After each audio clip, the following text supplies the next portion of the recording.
الحمد للہ وکفى والسلام علی عباده الذین اصطفى خصوصا علی نبیہ المصطفى فطرته الطاہرة ولعنة الدائمة ولا اعدائهم. اما بعد فقد قال الله عز وجل في محكم كتابه الحكيم بسم الله الرحمن الرحيم وَرَأَيْتَ النَّاسَ يَدْخُلُونَ فِي دِينِ اللَّهِ أَفْوَاجًا. سیرت رسول تقریر نمبر 168. موجودہ سال کی یہ دوسری تقریر. وقت اگرچہ 8 بجے کا اعلان کیا گیا ہے لیکن چند لمحے تاخیر ہو جایا کرے گی. اذان عشاء کے احترام میں بہتر یہی ہے کہ ہماری گفتگو اذانوں کے بعد ہے، لیکن چونکہ اب دن چھوٹے ہوتے جا رہے ہیں تو ایک آدھ مزید تقریر کے بعد اعلان شدہ وقت 8 بجے سے اتنا پہلے اذان عشاء ہو جائے گی کہ پھر وہ مسئلہ بھی ختم ہو جائے گا. لیکن بعض اور وجوہات کی بنا پر جس کا اندازہ خود اس امام باڑے کے قریب رہنے والے مومنین کو نہیں ہے، لیکن کچھ وجوہات ہیں جن کی بنا پہ آج کی یہ تقریر مختصر رکھنا پڑے گی. پیغمبر اسلام کی زندگی کے 9 سال کے حالات بیان کیے جا رہے اور بار بار 2 سالوں سے یہ بات دہرانا پڑ رہی کہ 9واں سال جب پیغمبر اسلام کی اپنی عمر مبارک 61 سال کی ہو چکی اور تاریخ اسلام سے ذرا سے بھی واقفیت رکھنے والے کو پتا کہ 11 ہجری میں پیغمبر کا انتقال ہوا جب عمر مبارک 63 سال کی، یعنی اب صرف 2 سال کے حالات رہ گئے. لیکن یہ 2 سال بھی سرسری حساب کی وجہ سے کہے گئے، ورنہ 11 ہجری کے ماہ سفر میں رسول کا انتقال ہوا بالکل شروع، بلکہ پرانے عربی کیلنڈر میں تو سال شروع بھی ماہ سفر سے ہوتا تھا. تو اصل میں صرف 1 سال اور باقی، اور اللہ کا رسول سلسلہ نبوت اور رسالت کی آخری ہستی. اس کے بعد نہ کوئی نئی شریعت آنے والی اور نہ کوئی نیا نبی اور رسول. چنانچہ نہ صرف یہ کہ اس زمانے میں دنیا جہاں جہاں تک انسان موجود ہے ان سب کے تمام مسائل کو بیان کر کے جانا، بلکہ قیامت تک آنے والی نسل انسانی کے ہر زمان اور مکان کے شخص کا خیال کرتے ہوئے پورا اسلام پہنچا کے جانا. اور خالی زبانی تبلیغ نہیں.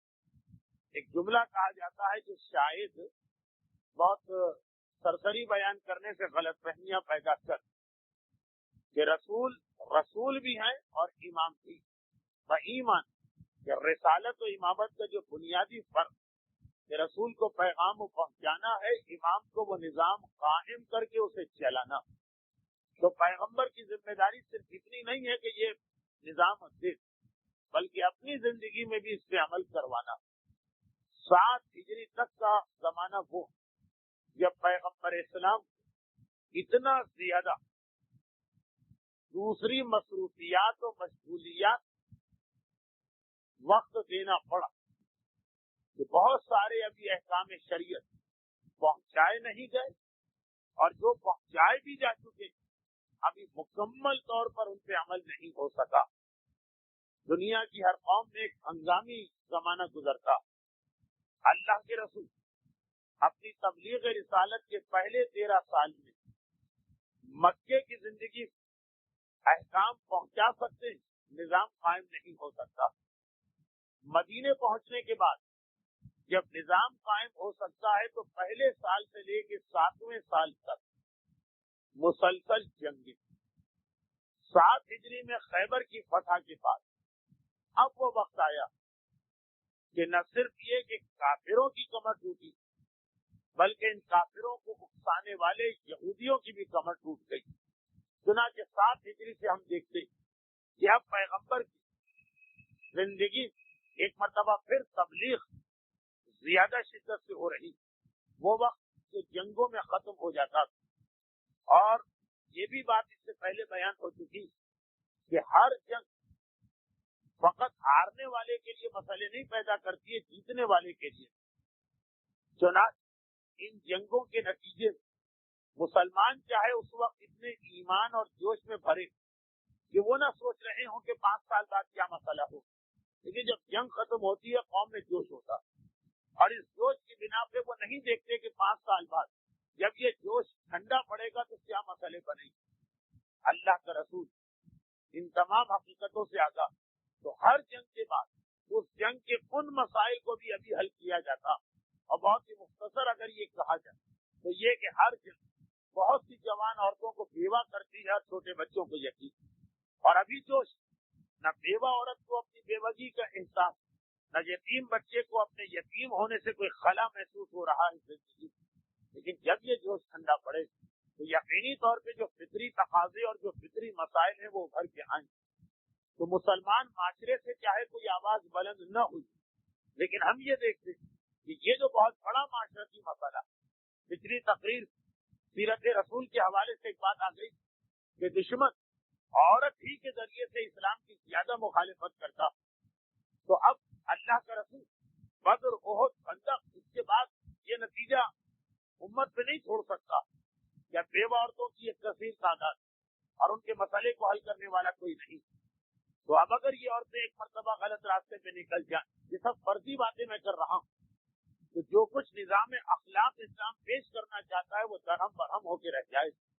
یعنی آپ اتنا ہی یہ کہیے کہ مومن کے مال پہ غصب کی نیت سے قبضہ کرنا حرام، چوری کرنا حرام، ڈاکہ ڈالنا حرام، لیکن جو کئی وقت کے فاقے سے وہ چاہے کتنا ہی متقی اور پرہیزگار کیوں نہ ہو، بہرحال ایک منزل پہ اس کا صبر و ضبط جواب دی جائے۔ چنانچہ چور کا ہاتھ سے کاٹا جاتا، اس کی شرائط میں ایک شرط یہ بھی کہ وہ قحط کا زمانہ نہ ہو۔ اگر قحط کا زمانہ اور اس میں کسی شخص نے کھانے پینے کی چوری کر لی ہے، اس کا ہاتھ نہیں کٹے، چور کا ہاتھ کاٹا جاتا ہے، یہ ہر ایک کو یاد، مگر اس کی شرطیں کتنی، اس پہ بہت کم لوگ توجہ دیتے، اس لیے کہ ہاتھ کاٹنا اس لیے یاد کر لیا ہے کہ اس کے ذریعے اسلام کو بدنام کرنا۔ شرطیں تو وہ پڑھے جو ایک مرتبہ یہ سوچے کہ آخر اللہ نے اتنا سخت حکم کیوں کیا، شرطیں پڑھتے جائیے تو اندازہ ہو جاتا کہ جتنا ہم اسے سمجھ رہے ہیں اتنا سخت یہ نہیں۔ جو چوری کا مسئلہ، وہ بطور مثال میں نے کہا کہ اگر آدمی واقع کے عالم میں اور قحط کا زمانہ کہیں اور سے بھی اس کو غذا نہیں مل سکتی، اور ایک نے مالدار شخص اپنے گودام گندم سے بھر کے بیٹھا، تو جو اس حالت میں جو چوری کرے گا اس کی مجبوری کو پروردگار عالم بھی سمجھ رہا۔ جنگوں کے نتیجے عورتیں ہیں اور بچے ہیں، ان کے مسائل، اللہ کا رسول فقط میدان جنگ ہی کی حد تک نہیں، ہر جنگ اپنے سے پہلے تیاری چاہتی، اور ہر جنگ اپنے پاس جو مسائل آئے ہیں ان کا حل چاہتی۔ 7 ہجری تک پیغمبر اسلام مسلسل مشغول رہے، اور 7 ہجری کے بعد یہ سلسلہ کم تو ہوا ہے، ختم نہیں ہوا۔ ہاں، صحیح معنوں میں یہ سلسلہ ختم ہوا 9 ہجری، اور وہ اس طرح کہ 8 ہجری میں مکہ فتح ہو، اور 9 ہجری کے اندر تبوک کی جنگ واقع ہوئی۔ ایسی عجیب جنگ جو جنگ نہیں مگر اپنے اثرات کے اعتبار سے بدر و احد سے کم بھی ثابت نہیں۔ یہی وجہ کہ 7 ہجری سے تبلیغ کا نظام بدلا، 8 ہجری فتح مکہ کے بعد اب اور زیادہ معاشرتی مسائل سامنے آتے ہیں۔ یہی وجہ کہ ہماری 125 تقریریں پیغمبر اسلام کی ولادت سے لے کے 8 ہجری تک کے حالات، یعنی پیغمبر کی ولادت سے لے کے پیغمبر اسلام کی عمر کے 58 سال تک، پھر 8 ہجری کے عنوان پر ہمیں 20 تقریریں کرنا پڑی، 136 نمبر کی تقریر سے 145 نمبر، اور پھر 9 ہجری آ گئے، پیغمبر کے دنیا سے رخصت ہونے کا وقت بھی قریب آ رہا اور مخالفتیں بھی ختم ہوتی جا رہی۔ 9 ہجری کے حالات تقریر نمبر 146 سے شروع ہوئے، اور آج 168ویں تقریر، اور ابھی بھی چند تقاریر اور باقی۔ اتنی تفصیلی باتیں اس میں ہمارے سامنے آ رہی کہ تاریخ کے اوراق اس سے بھرے پڑے۔ 8 ہجری میں مکہ فتح ہوا، 9 ہجری کے شروع میں تبوک کا واقعہ پیش آیا۔ تبوک کے واقعے ان لوگوں کو ہلا کے رکھ دی کہ یہ سمجھتے تھے کہ روم والے اتنی بڑی طاقت ہے کہ ان کے مقابلے میں کون آ سکتا. اور پھر اسی 9 ہجری حج کا مہینہ آیا کہ جس میں اعلان حج کافروں اور بت پرستوں کو بھی پتا چل گیا کہ اب مکے والے کبھی سر اٹھانے کے قابل نہ رہے. یہ 2 بڑی طاقتوں کے ختم ہو جانے کے نتیجے اب کوئی شخص نہیں ہے سرزمین عرب جو پیغمبر اسلام کے کھل کی مخالفت کرے. ہاں منافقین کا زور اتنا ہی بڑھ گیا، وہ الگ موضوع. چنانچہ یہ جو کھلا مخالفت ختم، 7 ہجری میں خیبر کی جنگ ہوئی جس میں یہودی ختم ہو گئی. 9 ہجری میں تبوک کے لیے پیغمبر کا لشکر گیا، جنگ نہیں ہوئی، لیکن اتنا دنیا نے دیکھ لیا کہ سب سے بڑی اس زمانے کی طاقت عیسائی ہے. مسلمان ان سے بھی ڈرتے نہیں، مرعوب نہیں، خوفزدہ نہیں، بلکہ اتنا حوصلہ رکھتے ہیں کہ عیسائیوں کے علاقے میں جا کر ان کا مقابلہ کرنے کو تیار. چنانچہ ایک اور دہشت، ایک اور روگ پیغمبر اسلام کی حدیث میں یہ بھی کہ اللہ نے مجھے روگ کے ذریعے سے نبوت دی. ہیبت، سامنے والے کے جسم سے خود بخود ایک دبدبہ طاری ہو جائے، ہیبت طاری ہو جائے، وہ مرغوب ہو جائے. اور اس کے بعد پھر وہ حج کا واقعہ جس کی تفصیل گزشتہ تقریر میں آ چکی. تو اب نتیجہ یہ نکلا کہ ہر طرح کی مخالفتیں ختم ہو گئی. چنانچہ اللہ کے رسول دوبارہ اپنے پرانے کام کو شروع کیا جو بیچ میں بند کبھی نہیں ہوا تھا معاذاللہ، لیکن اس کی رفتار ضرور مدھم پڑ گئی تھی حالات کی وجہ سے. اور وہ کام ایک طرف دین کو پھیلایا جائے اور دوسری طرف دین کے نظام کو قائم کیا جائے. دین کا حکم پہنچانا یہ بلغ، اور اس کے بعد وہ قرآن کی آیت جو سورہ مبارکہ سب ہی میں، سورہ سب خاص جہاد کا سورہ، مگر صبر مقتا عند اللہ، کہ اللہ کے سب سے بڑا بات یہ لما تقولون ما لا تفعلون، جو کہتے ہو وہ کرتے کیوں. اسلام خالی کہنے کا مذہب نہیں ہے، اسلام کرنے کا مذہب بھی. ہاں یہ بھی نہیں ہے کہ خالی عمل کا مذہب، دونوں چیزیں. زبان سے بھی کہنا ہے جو امر بالمعروف اور نہی عن المنکر بنتا جب مسلمانوں کے درمیان، اور تبلیغ بنتا ہے جب غیر مسلموں کے درمیان. اور دوسری جانب لما تقولون ما لا تفعلون سورہ صف، اس کے اندر آغاز ہی یہاں سے ہوا کہ اللہ کو سب سے پسندیدہ وہ لوگ ہیں جو صف بنا کے لڑتے ہیں. مگر اس لڑائی کا نتیجہ یہ ہونا چاہیے کہ جس کے لیے لڑ رہے ہیں اس نظام کو قائم نہیں کریں. ہمارے ہاں دین کے لیے لوگ لڑنے کو تیار، مرنے کو تیار، دوسروں کا قتل کرنے کو تیار، ایک دوسرے کی عبادت گاہ کا تقدس ختم کرنے کو تیار، لیکن عمل کا کھانا خالی ہوتا. لما تقولون ما لا تفعلون، یہ اسلام جو قول کے ساتھ فعل کا عمل تھی، چنانچہ وہ سارا اسلام ہم میں سے ہر ایک کی ذات پہ بھی ہونا چاہیے اور اس کے افراد خانہ پر بھی ہونا چاہیے. پیغمبر اسلام شروع میں بھی یہی پیغام، اور اب آخر میں جا کر جب دوبارہ موقع ملا تو اسی چیز کی رفتار کو بڑھایا گیا. یہاں ضمن یہ عرض کر دیا جائے کہ جب یہ رفتار بڑھ گئی تبلیغ، تو اس کا نتیجہ یہ نکلا کہ پورے عرب سے اب ڈیلیگیشن یا وفد کو بلایا جا رہا. بلایا جانے کا لفظ میں نے اس لیے استعمال کیا کہ شروع میں کچھ لوگ ڈرتے ڈرتے مدینے میں آئے، کیونکہ مسلمانوں کی بڑی ہیبتناک تصویر کفار مکہ نے اپنے غلط پروپیگنڈے سے کھینچ دی. نہ صرف یہ کہ جب لوگ یہاں پہنچے تو انہوں نے دیکھا کہ یہ غلط، بلکہ اس انداز سے پیغمبر نے ان کا استقبال کیا. ابھی یہ کافر، ابھی انہوں نے دین قبول نہیں کیا، اتنے اخلاق کے ساتھ ان سے بات چیت کی گئی کہ ان میں سے ہر ایک جب واپس جاتا تو چاہے اس نے اسلام قبول نہ بھی کیا، وہ مسلمانوں کی تبلیغ کرتا ہوا جاتا کہ اتنے اچھے، اتنے خوش اخلاق لوگ ہمیں کبھی نظر نہیں آئے. چنانچہ جب ایک قبیلہ جاتا ہے تو وہ دوبارہ 10 قبیلوں کے مدینے آنے کا سبب بنتا، اور یہ 10 جو جاتے ہیں تو یہ 100 قبیلوں کے مدینے آنے کا سبب بنتے. 350 سے زیادہ ڈیلیگیشن اس 1.5 سال 9 ہجری سے لے کے 10 ہجری کے اختتام تک مدینے میں آتے رہے. تقریباً 350 سے زیادہ. باقاعدہ پوری کتابیں انہی ڈیلیگیشن یا وفود کے حوالے سے لکھی گئی، لیکن اتنی تفصیل یہاں کی تقریر میں بیان کرنا شاید تقریر کے معیار کے خلاف ہو جائے، ذرا لوگوں کو خوش محسوس ہونے لگے گا. لیکن اسی حوالے سے ایک بات یہ کہتی ہے کہ یہ جتنے بھی 350 وفد آئے، اس میں اہم ترین 2 وفد، بلکہ اہم ترین بھی نہیں کہہ سکتے، اہم ترین تھی، اور اس کے بعد اہمیت کے اعتبار سے دوسرا سب سے اہم، اس کا واقعہ آئندہ منگل سے شروع ہو، وہ نجران کے عیسائیوں کا وفد، اور جو ان کے بعد دوسرے نمبر پر آتا وہ بنو ثقیف کے بت پرستوں کا وفد. بت پرستوں کے تو 300 وفد آئے، پھر اس وقت کو ہم نے کیوں سب سے اہم کہا؟ جتنے بھی بت پرستوں کے وفد آئے، ان کی جماعت آئی، ان کے ڈیلیگیشن آئے، ان میں سب سے اہم بنو ثقیف تھا، اور اوور آل سب سے اہم نجران تھا، نجران کے عیسائی۔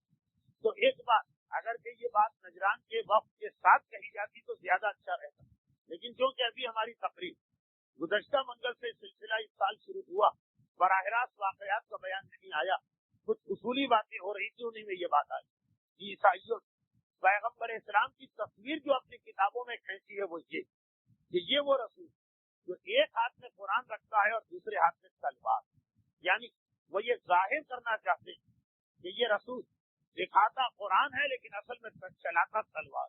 اور اس کے حوالے سے پھر جتنے بھی آپ نے مسلمانوں کے اعتراضات سنے کہ اسلام تلوار کے ذریعے سے پھیلا، خود پیغمبر کی ذات سے اعتراض ہو رہا، کیونکہ جو محاورہ جو جملہ عیسائیوں نے لکھا، یہ محاورہ بہت ہی قوی الفاظ میں اردو میں بھی کسی اور کے حوالے سے، کہ جس میں یہ کہا جاتا ہے کہ منہ پہ کچھ اور ہے اور بغل میں کچھ اور۔ تو پیغمبر کی تصویر خصوصیت سے 16 اور 17 اور 18 صدی عیسوی کے جو عیسائی علماء گزرے، انہوں نے کہا ایک ہاتھ میں تو قرآن، لیکن وہ قرآن اس لیے نہیں ہے کہ لوگوں کو قرآن پہنچانا، وہ اس لیے ہے کہ اسے دکھا کر دوسرے ہاتھ سے تلوار ان کی گردن پہ چلانا۔ عجیب بات تھی جو پیغمبر اسلام کی زندگی۔ اب دیکھیے اس کا جواب تو بہت مختلف طریقوں سے دیا گیا، اور میں ابھی صرف واقعات بیان کر رہا ہوں۔ جب یہ سلسلہ واقعات مکمل ہوگا پیغمبر کے انتقال پر، تو کچھ پھر تقریریں آخر میں آئیں گی جس کے اندر پیغمبر کی ذات پر ہونے والے کچھ اعتراضات کا جواب یا پیغمبر کی سیرت سے متعلقہ کچھ اور افراد کا بیان۔ لیکن ایک بات کیونکہ اس کا تعلق انہیں وفود کے آنے سے، وفد کے آنے سے، ڈیلیگیشن کے آنے سے، اس لیے یہاں سے یہ موضوع آج شروع ہو رہا، پہلے یہ بات عرض کر دی، اور وہ یہ کہ ایک بات تو بالکل واضح کہ اسلام نے تلوار بڑی مجبوری میں چلائی۔ اسلام کا اعلان ہونے کے 14 سال کے بعد کہیں تلوار چلانے کی بات کی جا رہی، اور وہ بھی ان الفاظ میں کی گئی قرآن کی آیت جو یہ بتا رہی کہ ایک طرف رسول کی ذات پر مسلمانوں کا پریشر کتنا کہ آخر آپ ہمیں جواب دینے کی اجازت کیوں نہیں دیتے۔ یعنی مسلمان شروع کے چند سالوں کے بعد جب اتنے ہو گئے کہ عید کا جواب پتھر سے دے سکتے تو پیغمبر پہ دباؤ ڈالتے کیا اللہ کے رسول یہ یک طرفہ مصیبتیں کس لیے کہ آپ ہمیں کیوں اجازت نہیں دیتے کہ ابو جہل و ابو لہب جو کرے تو ہم اس کو جواب روکا جا رہا۔ اب بڑی مجبوری کے اندر جب کفار مکہ باقاعدہ تلوار لے کے میدان میں آ رہے، جہاد کی آیت سب سے پہلی آیت قرآن میں نازل ہوئی، اُذِنَ لِلَّذِينَ يُقَاتَلُونَ، اب اجازت دی جاتی ہے ان لوگوں کو کہ جن سے جنگ کی جا رہی ہے مسلمان، یہ مسلمانوں کے لیے ہے، اُذِنَ اجازت دی گئی اب ان لوگوں سے کہ جن پہ حملے ہو رہے ہیں کہ تم تلوار اٹھا کے جواب دے سکتے۔ آیت کا انداز یہ بتا رہا اجازت دی جا رہی ہے اب، یعنی اب سے پہلے روکا ہے، منع کیا گیا، مسلمان مرنے کو تیار ہے، کہا جا رہا ہے کہ نہیں۔ اسلام دین کا فائدہ پہلے دیکھتا ہے، افراد کا فائدہ بعد میں دیکھتا۔ دو آدمیوں کا تلوار اٹھانا ہو سکتا ہے ان کو فائدہ پہنچا دے لیکن دین کا نقصان۔ اب اجازت دی جاتی وہ بھی جب پیمانہ صبر لبریز ہو رہا، اور یہ اجازت بھی ان لوگوں کے خلاف دی جا رہی جنہوں نے پہلے تم پہ حملہ کیا۔ یہ قرآن کی آیت، اور اس آیت کے حوالے سے کسی کافر کا یہ اعتراض کسی ضعیف سے ضعیف روایت میں نہیں کہ یہ کیا آیت قرآن میں آئی، ہم نے کہاں حملہ کیا ہے، حملہ تو تم نے ہم سے آ کے کیا۔ قرآن انہی کے سامنے پڑھا جا رہا، قرآن پر ان کے جتنے اعتراضات ہیں وہ سب ان کی کتابوں میں بھی لکھے، مگر اس آیت پر یہ اعتراض کسی نے نہیں کیا، جس کا مقصد یہ کہ انہوں نے خود بھی مانا کہ حملہ پہلے ہم نے کیا، اور ایک بھی نہیں کئی حملے کیے، تب جا کر مسلمانوں کو یہ اجازت ملی۔ اور دوسری بات یہ کہ اگر اسلام کی یہ تصویر کہ رسول کے ایک ہاتھ میں قرآن ہے اور ایک ہاتھ میں تلوار، اگر یہ تصویر کو یہودی کھینچتا، یہ 16ویں اور 17ویں صدی میں تذکرہ اور سب عیسائی ہیں لکھنے والے، اگر کوئی کافر و بت پرست یہ لکھتا تو پھر بھی کچھ بات سمجھ میں آ جاتی۔ عجیب بات یہ ہے کہ یہ اعتراض لکھتا ہے عیسائیوں، یہ اعتراض کیا ہے عیسائیوں۔ میں نے عجیب بات کیوں کہی، اور وہ یہ کہ اللہ کے رسول کے خلاف، یعنی مسلمانوں کے خلاف کافر بھی آئے، یہودی بھی آئے، عیسائی۔ اگر پیغمبر کا مزاج ہر آنے والے پہ تلوار چلانے تو آپ یہ دیکھتے کہ کوئی بھی بغیر تلوار کے نہ چلے، لیکن عجیب بات کہ جو عیسائی سب سے بڑا اعتراض کر رہے ہیں وہ ایک ہی مرتبہ پیغمبر تک آ رہے ہیں، اور وہ تھے نجران کے عیسائی. پیغمبر کی زندگی میں پیغمبر کے پاس عیسائیوں کا کوئی ڈیلیگیشن، انفرادی طور پر ایک عیسائی آ گیا، ایک یہودی آ گیا، اس کے بعد میں ڈیلیگیشن کہتے ہیں پوری قوم کی طرف، پورے قبیلے کی طرف سے، پورے علاقے کی طرف عیسائیوں کا ایک ہی وقت آیا تھا، اور اس وقت آیا تھا کہ جب مسلمانوں کا کوئی مقابلہ کر ہی نہیں سکتا، ان کے خلاف تلوار نہیں چلائی. کیوں؟ اس لیے کہ وہ خود بھی تلوار لے کے نہیں آئے. اگر مزاج ہے پیغمبر کا تلوار کے ذریعے دین پھیلانا، تو یہ عیسائیوں کے خلاف تلوار اٹھانے میں کیا چیز رکاوٹ؟ خود عیسائیوں کے خلاف تلوار نہ اٹھانا اور بت پرستوں کے خلاف تلوار اٹھانا یہ بتا رہا ایک عجیب جملہ ہے جو میں اب نہیں کہنا چاہتا کیونکہ وہ سیاسی بن گیا. یہ بتا یہ رہا کہ پیغمبر کی طرف سے کوئی طریقہ کار جس انداز سے دشمن آتا ہے اس انداز سے اس کو جواب دیا جاتا. اگر خود ہی کوئی شرافت کے ساتھ علمی بحث کرنے آ رہا جیسے نجران کے عیسائی، تو پیغمبر ان سے زیادہ خوش اخلاقی کے ساتھ علمی بحث کر رہے ہیں. اور اگر کوئی پریشان کرنے اور قتل کرنے اور مسلمانوں کا نام و نشان مٹانے تلوار لے کے آ رہا تو مجبوراً تلوار اٹھائی جا رہی. تو یہ بات ذہن میں رکھیے کہ نجران کے عیسائیوں کے خلاف پیغمبر نے تلوار نہیں اٹھائی. کیوں؟ اس لیے کہ وہ تلوار لے کے نہیں آئے، مگر وہ آئے جس طرح. اچھا، وہ جس طرح سے آئے اس کے حوالے سے ایک بات اور سن لی، یہ بھی بہت اہم بات ہے، لیکن یہ بات یا یہودی کہہ سکتا ہے یا عیسائی کہہ سکتا ہے، اور یہودی نے بھی کہا اور عیسائی نے بھی کہا. یہ عجیب بات ہے، مگر صرف اس کو یا یہودی کہے گا یا عیسائی کہے گا، اور اتفاق سے دونوں نے کہا. وہ کیا بات ہے؟ کافر اور مشرک یہ نہیں کہیں، یعنی یہ بات صرف وہی کہہ سکتا کہ جس کا مذہب آسمان، یعنی جس کا مذہب صحیح ہو پھر انہوں نے اس کو بدل کے غلط کیا، پھر بھی کچھ نہ کچھ باتیں تو رہ جاتی ہیں نا. اور جن کا مذہب خود ساختہ ہو پہلے دن سے، بت پرستی کا حکم کبھی کسی نبی نے نہیں دیا. عیسائیت نبی سے منسوب ہے، یہودیت نبی سے منسوب ہے، مجوسیت ایک نبی سے منسوب ہے، مگر شرک بت پرست. تو اب دیکھیے یہودی اور عیسائی دونوں پیغمبر اسلام کو پہچان گئے تھے کہ یہ سچے رسول. چار واقعات آج آپ کے سامنے آ رہے ہیں.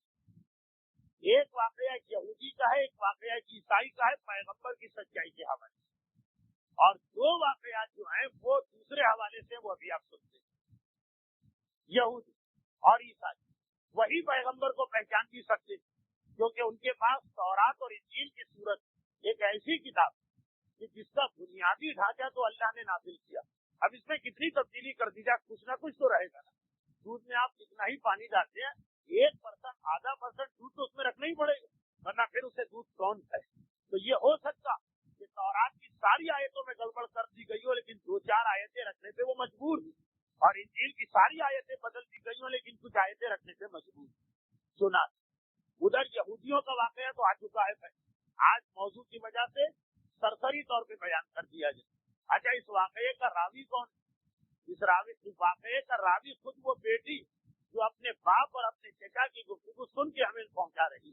یہ دوسری بات کہ بعد میں یہی بیٹی مسلمان اور اتنی قابل احترام مسلمان کہ امہات المومنین میں شامل ہوئی، یعنی پیغمبر کی زوجہ بنی جناب صفیہ بنت حی. بہرحال کی تو ایک یہودی باپ کی بیٹی، اور یہودی باپ کی کوئی معمولی نہیں، صفیہ بنت حی. اور حی کون ہے؟ حی ابن اخطب، وہ یہودیوں کا سب سے بڑا سردار. وہ اس دن اپنے چھوٹے بھائی کو لے پیغمبر اسلام سے ملاقات کے لیے گئے جس دن پیغمبر مدینے پہلی دفعہ آئے. یہ واقعہ ہمارے سلسلہ تقاریر کی شروع میں آ چکا. بہرحال اتنے چھوٹے چھوٹے واقعے اگر دہرا دیے جائیں تو کوئی حرج بھی نہیں. اچھا، اب جب دونوں بھائی، بڑا بھائی سردار قبیلہ ہے، چھوٹا بھائی وہ ہے کہ جس کا بیٹا خیبر کا سردار ہے، اور بعد ایک بھائی کی بیٹی صفیہ کی شادی ان کے چچا کے بیٹے اسی سردار خیبر سے ہوئی جو خیبر میں مارا گیا. جناب صفیہ بیوہ، اور بیوہ ہونے کے بعد پھر پیغمبر کے نکاح میں آتی. اب یہ بات اس وقت کی ہے کہ جب جناب صفیہ کی شادی نہیں ہوئی، گھر میں رہتی، پتا چلا کہ آج میرا بابا اس نئے آدمی سے ملنے گیا ہے جو مدینے میں پہنچا، اور پھر واپس آئے دونوں بھائی کمرے میں بیٹھے اور بیٹی کے سپرد ان کی خدمت کی گئی کہ مثلا چائے ہے، پانی ہے، جو بھی اس زمانے میں ہوتا ہو. وہ کہتی ہے کہ اس دوران میں نے سنا کہ میرے چچا جو بعد میں ان کے قصور بنے میرے چچا نے میرے بڑے بھائی جو اصل سردار تو وہی تھے پوچھا کیا خیال؟ میرے بابا نے کہا رسول تو یہ بالکل سچا، اور وہ ساری نشانیاں اس میں پائی جاتی ہے جو تورات موسیٰ میں لکھی تھی۔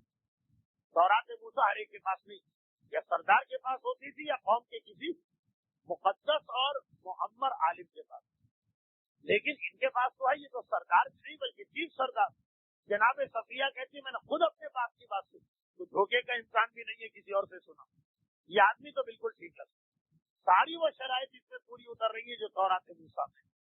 چھوٹے بھائی نے کہا چلو پھر کیا خیال ہے آپ کا اس کے بعد، کیا اس کو مانیں؟ یہ تو نہیں ہو سکتا، اگر ہم اس کو مانیں تو ہماری سرداری چلی جائے گی، ہماری احترام اور ہماری وقت اور ہماری دولت چلی جائے گی، ہم یہ تو نہیں کر سکتے کہ ان ساری چیزوں کو چھوڑ، چنانچہ ہمیں اور تمہیں مل کے اس کی بھرپور مخالفت کرنا۔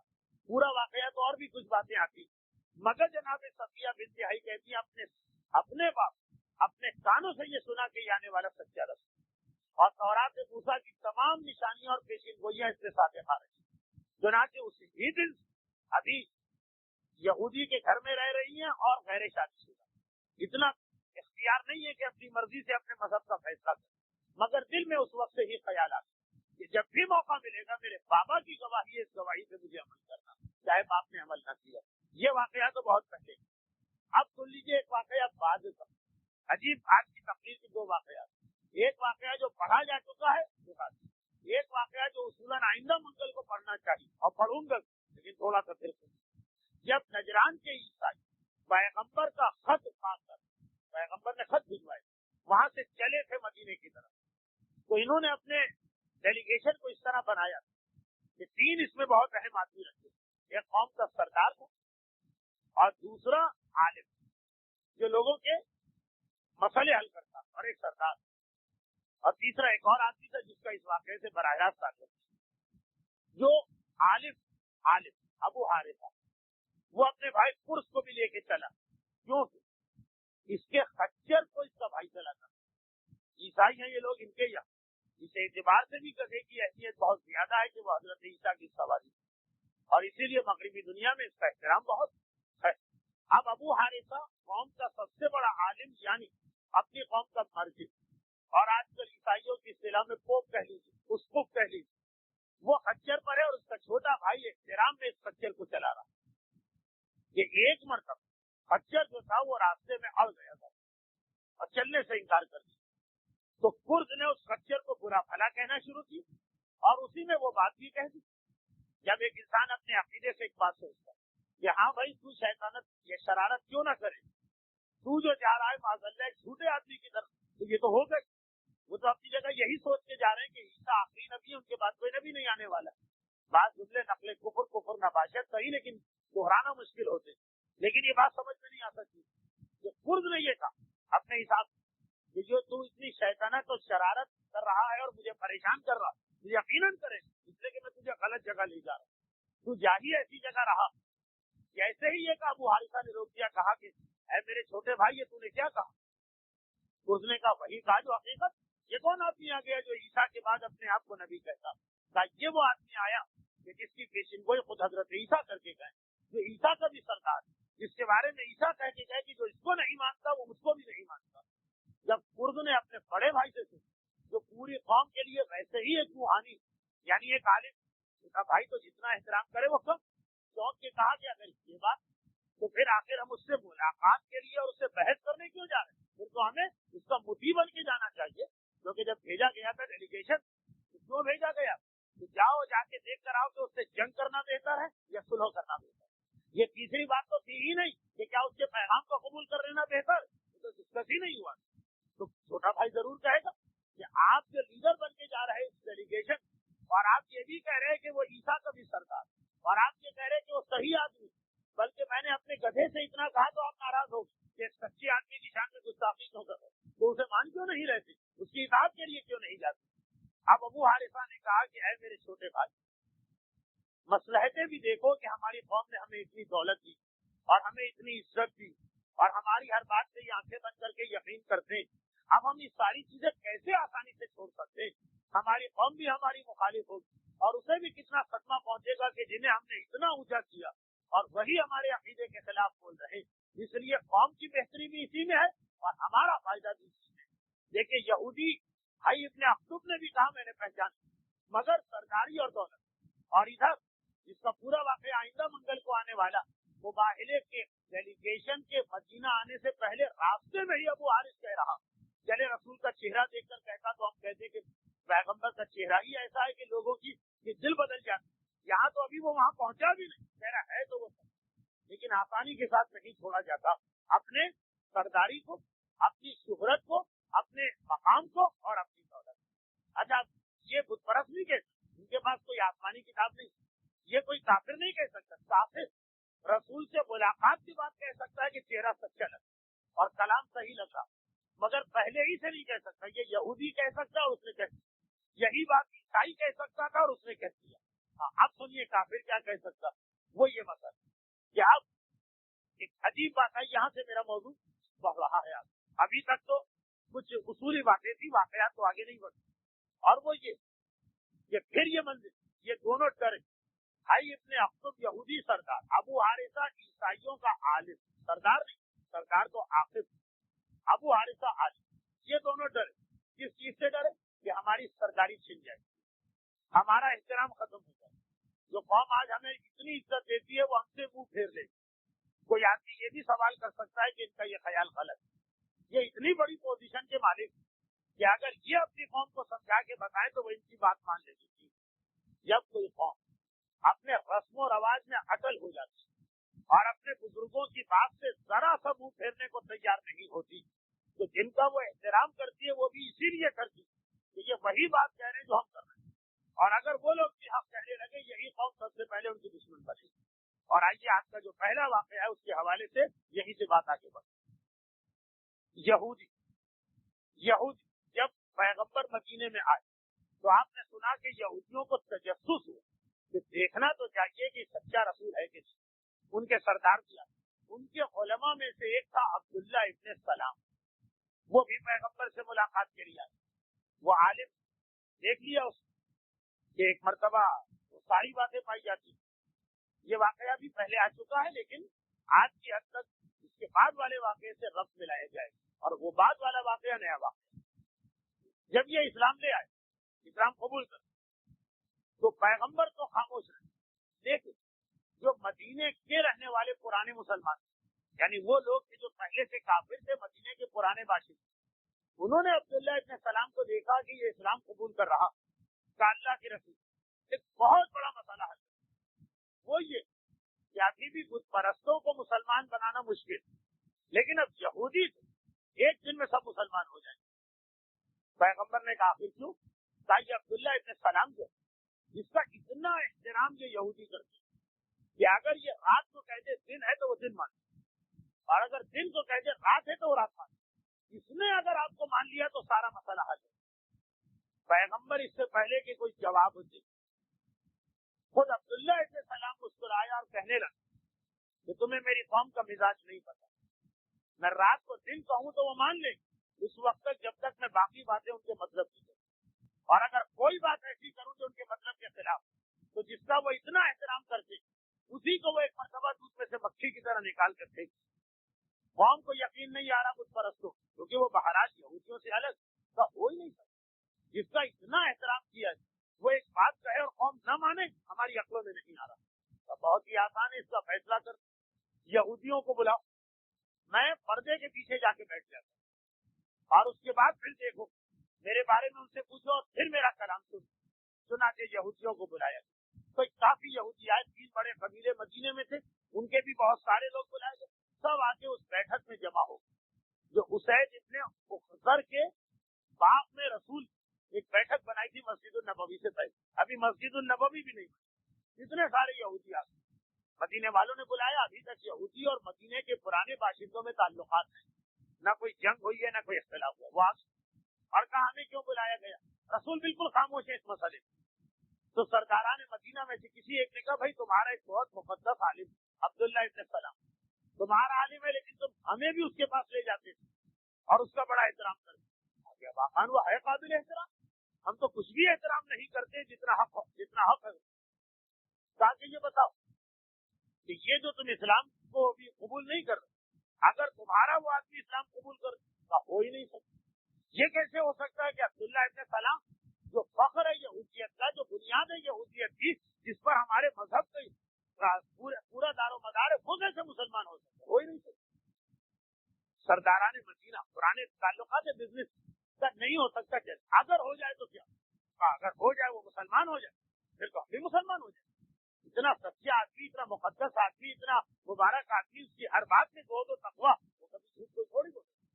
تو ادھر انہوں نے کہا ہم ہو جائیں.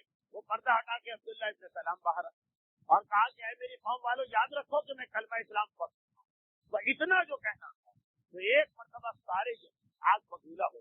کیا یہ بتاؤ کہ مدینے والوں نے تمہیں کتنے پیسے دیے تاکہ اس سے زیادہ پیسے ہم دے کے تمہارا ایمان واپس کریں؟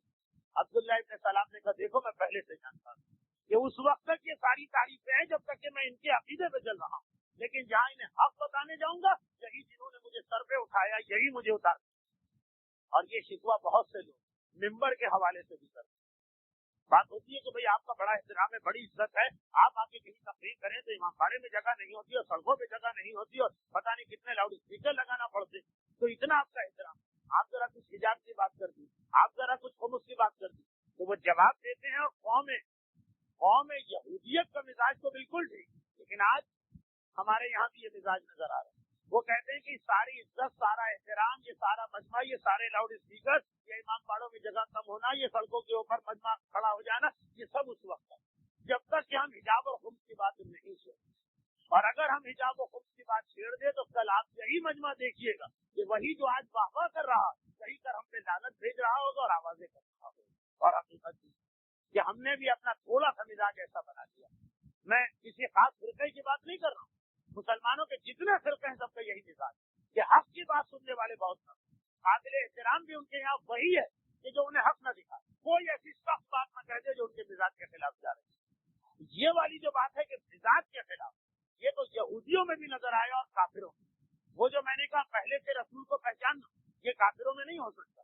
ان کے پاس پہلے سے کوئی نبی نہیں آیا جو پیشین گوئی کرے، ان کے پاس پہلے سے کوئی آسمانی کتاب نہیں، مگر یہ والا جذبہ یہ ہر انسان کا مشترک جذبہ ہے. چنانچہ میں اسی لیے یہ یہودیوں کا واقعہ پڑھا تاکہ آپ دیکھیں کہ اہل کتاب میں بھی یہی جذبہ اور جو پکے پکے کافر ہیں ان میں بھی یہی جذبہ. پکے پکے کافر کون سے ہیں؟ یہاں سے ہماری آج کی گفتگو شروع ہوئی. اور وہ یہ کہ جب اعلان سورہ توبہ یا اعلان سورہ برات میرا مولا مکے کے اس حج میں کر کے آیا جو آخری حج تھا جس میں کافر پہنچے، اس کے بعد سے لے کے آج 1416 ہجری تک، 9 ہجری سے لے کے 1416 ہجری حرم کی حدود میں کسی کافر اور مشرک کو داخل ہونے کی اجازت نہیں. خوراک کر کے، دھوکہ کر کے، بھیس بدل کے، کلمہ اسلام پڑھ کے کچھ لوگ وہاں پہنچ جائیں وہ الگ بات ہے، لیکن ویسے کسی کافر باقاعدہ اس کی اجازت نہیں ملی. اس وقت سے آج تک یہ پورا علاقہ کافروں کے لیے تھا. تو جیسے ہی یہ مکہ فتح ہو اس کے فوراً بعد ایک بہت بڑے قبیلے اسی مہینے یا اس کے اگلے مہینے ہتھیار ڈالے. اس قبیلے کا نام تھا قبیلہ بنو ثقیف. یہ عربوں کے انتہائی اہم قبیلوں میں سے ایک قبیلہ تھا. یہ وہ لوگ جو پورے عرب قریش کے بعد اپنے سے افضل کسی کو نہیں مانتے تھے، بنو ثقیف. اور واقعات پورے عرب میں قریش کے بعد جو احترام تھا وہ کن کا تھا؟ قریش کا مرکز تھا مکہ، بنو ثقیف کا مرکز تھا طائف. طائف اس وقت بھی عرب کا بہت اہم شہر اور آج بھی عرب کا بہت اہم شہر طائف. یہ طائف وہی علاقہ جہاں جناب عبداللہ ابن عباس کی قبر آ چکی، اور یہ وہی علاقہ جہاں میرے مولا کے تیسرے بیٹے کہ جن کی وفات کے بارے میں کسی معتبر روایت میں کچھ نہیں، محمد حنفیہ غائب ہوئے. اس طائف شہر محمد حنفیہ زندگی کی آخری سانسوں میں پہنچے. ہمارے علماء کے مطابق پھر اس پہاڑ کے غار میں ان کا انتقال ہوا، وہیں ان کی قبر. لیکن وہ فرقہ جس کا یہ عقیدہ کہ محمد حنفیہ امام، کیونکہ امامت علی کی اولاد میں جاتی ہے، علی کے پوتوں میں، تو حسن کے بعد اگر دوسرا بیٹا حسین امام تو حسین کے بعد تیسرا بیٹا محمد حنفیہ امام. ان کی نگاہ، ان کے عقیدے میں محمد حنفیہ طائف میں قائم ہوئے. اور جو فرقہ کیسانیہ یہ دشمنان اہل بیت کہتے ہیں کہ مختار کا تعلق بھی اس فرقے سے، اگرچہ یہ غلط ہے، تحقیق سے پتہ چلا، لیکن وہ یہی کہتے ہیں کہ یہ چوتھے امام کو کہاں امام مانتی تو محمد حنفیہ کو امام مانتے۔ لیکن ایک بات ضرور کہ طائف کے پہاڑوں کا امام غائب سے کوئی خاص تعلق ضرور، چنانچہ بہت سارے ملاقات امام کے واقعات میں ملتا کہ وہ آدمی مکے میں خانہ کعبہ کا پردہ پکڑ کے کہہ رہا تھا مولا مجھے آپ کی زیارت کرنا، تو جب امام کا غلام آیا سواری پہ بٹھا کے اسے طائف کے پہاڑوں میں لے کے گیا۔ سب سے مشہور واقعہ علی ابن مخزیار کوفی کا، جنہوں نے 4 صدی یعنی حسین ابن روح کے زمانے امام سے ملاقات کی جب غیبت کبریٰ بالکل شروع ہوئی۔ حسین ابن روح انتقال کر چکے تھے، یعنی زمانہ وہی، جیسے آج کل کو ہم کہیں کہ آغا کوئی والا زمانہ۔ تو یہ طائف کے پہاڑوں سے میں کچھ عجیب و غریب واقعات پیش آئے ہیں، وہ ایک الگ مسئلہ۔ طائف مرکز تھا بنو ثقیف، یہ عرب کا دوسرا طاقتور قبیلہ۔ اس قبیلے کے 3 افراد بہت مشہور، 2 افراد اسلام کے بعد اور ایک اسلام سے پہلے۔ اسلام کے بعد مختار، اسی قبیلے سے تعلق، مختار۔ حجاج ابن یوسف جیسا ظالم ترین انسان وہ بھی اسی قبیلے سے تعلق رکھتا، لیکن عروہ ابن مسعود وہ اس قبیلہ بنو ثقیف کے سردار اور اس کی انتہائی اہم شخصیت۔ اچھا، اب میں آپ کو تھوڑا 1 سال پہلے کے واقعات یاد دلاتا ہوں۔ 1 سال پہلے سے مقصد یہ نہیں کہ یہاں منگل میں 1 سال پہلے نہیں، پیغمبر کی زندگی کی 8 ہجری یاد، کوئی واقعہ دوہرا نہیں رہا۔ 8 ہجری میں کیا ہوا؟ رسول نے مکہ فتح کیا۔ جب مکہ فتح کیا تو پتہ چلا کہ قریش نے تو شکست مان لی، لیکن مکے کے قریب کچھ اور طاقتور قبیلے جو کہتے ہیں کہ قریش نے عربوں کی ناک کٹا دی، ہم نہیں مانیں گے مسلمانوں، مقابلہ کریں۔ اور قبیلہ بنو حوازن وہ جمع ہو رہا ہے حنین کے مقام، تو وہیں سے اللہ کے رسول مکہ فتح کر مدینے واپس نہیں گئے، وہیں سے سیدھا حنین کے میدان، اور اس قبیلے کی سرکوبی تو کی، مگر اس کے مال غنیمت کی تقسیم میں وہ جھگڑا ہو کہ جس میں انصار مدینہ کا دل دکھنے لگا، اور انہوں نے کہا یہ کیا ہوا کہ نئے مسلمانوں کو ڈبل حصہ ملا اور ہمیں سنگل۔ یہ واقعہ آ چکا، میں یاد دلا رہا ہوں کہ یہ کڑی چل رہی۔ حنین کے قبیلے کو شکست دینے کے بعد پتا چلا کہ طائف کے قبیلے والے جنہیں اپنے آپ پر اور اپنی طاقت پر قریش سے بھی زیادہ غرور، وہ باقاعدہ تیاری کر رہے ہیں مسلمانوں پہ حملے۔ اور طائف ایک ایسا علاقہ جہاں قدرتی طور پر چھوٹی سی فوج بڑے سے لشکر کا بھی مقابلہ کر سکتی، جو کہ طائف میں پہاڑیاں۔ آج بھی لوگ طائف میں جا کے دیکھتے ہیں تو حیران ہو جاتے ہیں، چاروں طرف صحرا ہی صحرا، اس میں اتنا سرسبز و شاداب اور باقاعدہ ہل اسٹیشن ٹائپ کا شہر کیسے آتا؟ کچھ روایتوں میں بھی کہ یہ شہر کسی اور علاقے سے تھا، جب وہاں عذاب آیا تو اٹھا کے یہاں رکھ دیا، لیکن یہ ضعیف روایت ہے۔ تو طائف پہاڑی علاقہ، چنانچہ پہاڑی علاقے میں ہمیشہ جو پہاڑ کی چوٹی پہ رہتا 10 آدمی بھی ہو تو نیچے سے آنے والے 1000 کو کنٹرول کر سکتے، اور پھر انہوں نے اپنے شہر میں بہت مضبوط قلعہ بھی بنوایا۔ عرب میں اتنا قلعوں کا رواج نہیں، زیادہ سے زیادہ یہودی قلعہ بناتے تھے کیونکہ وہ عرب کے باہر سے آئے، انہوں نے قلعہ بھی بنوایا۔ کیوں؟ اس لیے کہ طائف میں اتنی دولت تھی جتنی مکے میں بھی نہیں۔ مکے کے ہر بڑے سردار کا ایک مکان یا ایک کوٹھی طائف میں۔ پیسے والوں کا ہمیشہ مزاج ہوتا کہ جہاں مکے میں رہ رہے ہیں وہاں رہنا ان کی بزنس کی مجبوری، کیونکہ سب آمد و رفت لوگوں کی وہیں پر، لیکن وہاں کا نہ موسم پسند آئے نہ وہاں کی آب و ہوا، اس کے لیے اصل کوٹھی طائف، تو طائف میں دولت بہت، یہ دولت کی حفاظت کی خاطر قلعہ بھی بنا، جو ڈبل مضبوطی ہوگی، ایک تو ویسے ہی پہاڑی علاقہ اور پھر قلعہ بھی بنا، اور واقعاً اتنا مضبوط کہ پیغمبر نے مکہ فتح کیا۔